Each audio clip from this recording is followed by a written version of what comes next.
Hola, hola, ¿qué tal? Soy yo, Señor Bricheno. Ever wonder why some people have skeletons dancing in cemeteries while others have skeletons jumping out of closets? Today we're digging into two of fall's most iconic celebrations, Día de los Muertos and Halloween. You might think they're similar because, skeletons and spooky vibes, but they're actually worlds apart. Are they the same celebration in two different cultures? Are they related at all? Let's find out. All right, let's start with the origins. Halloween, believe it or not, started over 2,000 years ago with the Celts, who celebrated Samhain, a festival marking the end of the harvest and the start of the dark half of the year. On October 31st, the Celts believed the boundary between the living and the dead was thin, so they'd wear costumes to ward off spirits. Over time, as the holiday spread through Europe and mixed with Christian traditions, it became All Hallows' Eve, which eventually turned into the Halloween we know today. Now, over in Mesoamerica, the Aztecs were celebrating something very different. Día de los Muertos dates back thousands of years as well, but this festival honors and celebrates loved ones who have passed on. The Aztecs saw death as part of the cycle of life, so instead of warding off spirits, they'd actually welcome them back with open arms. When the Spanish arrived, they combined this tradition with Catholic beliefs like All Saints' Day on November 1st, creating the Día de los Muertos we see today, celebrated on November 1st and 2nd. So, let's talk similarities. Both Halloween and Día de los Muertos share a fascination with the other side, right?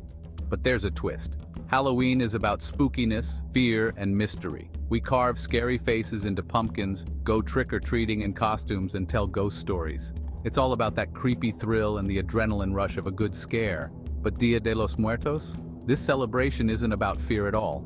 It's a joyful reunion.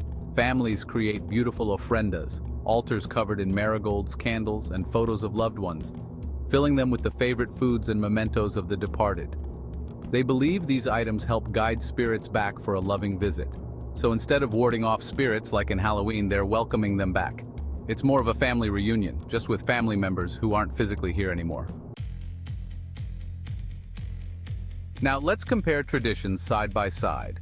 On Halloween, you'll see kids, and let's be real, adults too, dressing up as ghouls, vampires, superheroes, all in the spirit of spooky fun. For Día de los Muertos, the dress-up is more about honor and tradition. People paint their faces as calaveras, skulls, or dress as La Catrina, the iconic skeleton lady, symbolizing that death is a natural part of life. So, while Halloween costumes are about who can be the scariest, Día de los Muertos attire is about respect and remembrance. Both celebrations have evolved a lot over time.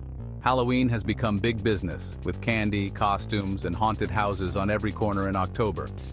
Día de los Muertos, meanwhile, has remained more focused on its roots, especially in Mexico, where families gather at cemeteries to honor their loved ones with food, music, and stories. And fun fact, you'll find Día de los Muertos celebrated not just in Mexico, but in parts of the US and Central America, where Hispanic communities honor the tradition. Halloween, though, it's pretty much taken over in the US, Canada, and has even spread to some countries in Europe and Asia. So, are Halloween and Día de los Muertos two sides of the same coin? Not really. They share a love for honoring the past and remembering the spirits, but while Halloween is all about fright, Día de los Muertos is all about family. It's less taboo. And more. Bienvenidos.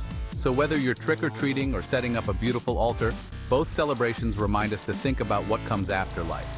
They may look similar, but they each have their own unique flair and purpose. So this fall, why not celebrate both?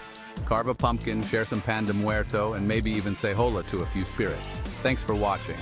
Hit that subscribe button if you want more cultural deep dives, and tell me, what's your favorite Halloween or Día de los Muertos tradition? Hasta luego, amigos. Ciao, ciao.